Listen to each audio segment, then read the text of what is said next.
Hey everyone, Josh Madsen checking in. Wanted to give you a little update on what is going on with this whole G3 Targa rescue cable project that was in my previous video.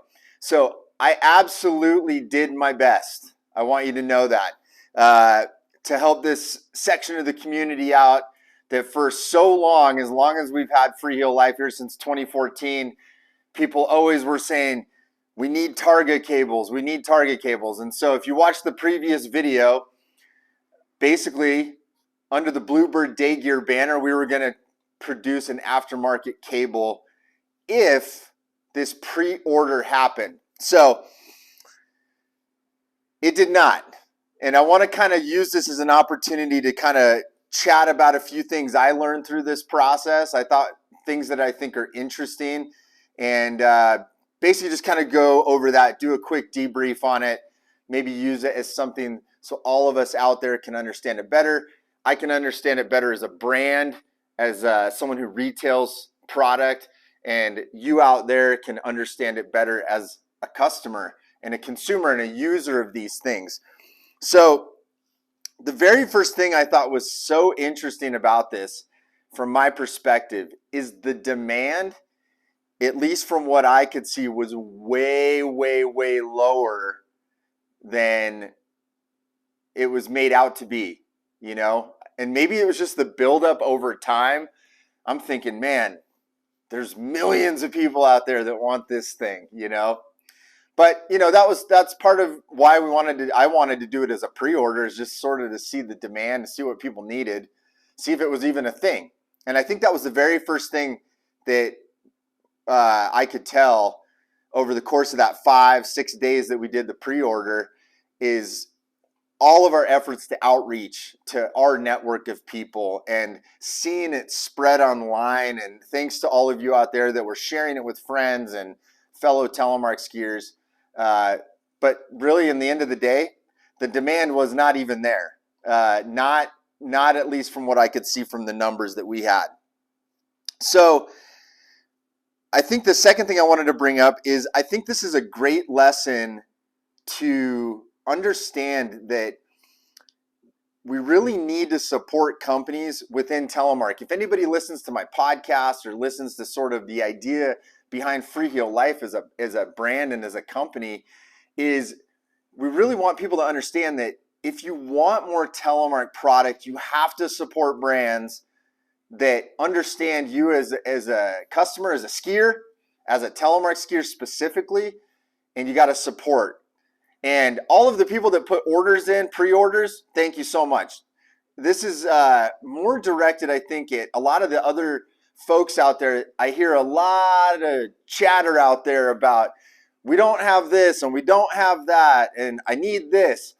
But your dollars really truly count, and you've got to support and vote with your dollars with businesses that are willing to go out on a line for you and make products. So you know, I get it. You know, cables, this is a very unique situation, and I'm not saying that everybody out there needed this product or wanted it or whatever else, but I think it is a good example. And I think in the future, if you're a Telemark skier out there and you want more Telemark products, you got to support brands like Freeheel Life and other ones out there that are really going to give you what you want. So keep that in mind. Now, the other thing I wanted to bring up with that is, I think one of the reasons that it's not just a support issue, maybe it's not even a demand issue, but I think the cost of the cables was sort of a barrier to entry for people. And it makes sense. I mean, this thing hasn't been produced in a really long time. And I did my best to come up with a price that made sense for how much the production on my end, the risk involved to create the cables. And I thought it was fair, honestly. I could have probably gone higher, but I think it was too high for some. So what I learned from that is that, you know, I think in the previous video for the pre-order, I said, man, I don't think people just don't want to spend their money. I think they're waiting for a product. And that could be true. Maybe there's just not an NTM product that fits, and those are the people that pre-ordered. But I think there's a lot of folks out there that maybe we just have to understand that the cost of this stuff is important. And sometimes you got to spend some money in order to keep things moving. So that might have been a barrier for some people, and I understand that as well. And that's what's great about a free market economy is if it doesn't make sense and you're not willing to spend the money, people shouldn't make it. So here we are.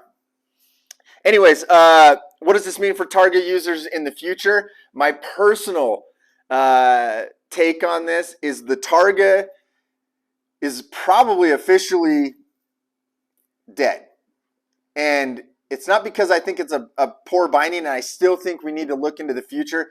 And hopefully those that are manufacturing bindings will take note of this video, note of some of this information, and make a product that better fits what the target user needs and wants in an NTN binding. As far as cables in and of themselves, I love collecting used parts because I think that's a good service to the community outside of what we make at Freeheel Life. So you can always go to freeheellife.com, go to the binding section, go to used parts, and you can generally find used parts. And as I get them, summer's a great time when I start breaking some parts down. We start putting them online in case you need something. And we just price accordingly. You know, if it's something that's in really good shape and in high demand, that's kind of how it gets priced. So keep an eye out for that. Check out freeheellife.com. Be sure to subscribe to the YouTube channel as I'm going to be putting up plenty more videos this summer, and appreciate your support in giving this rescue cable idea a try. And hopefully that's a good update for you, and we'll catch you next time. Until then, spread Telemark always.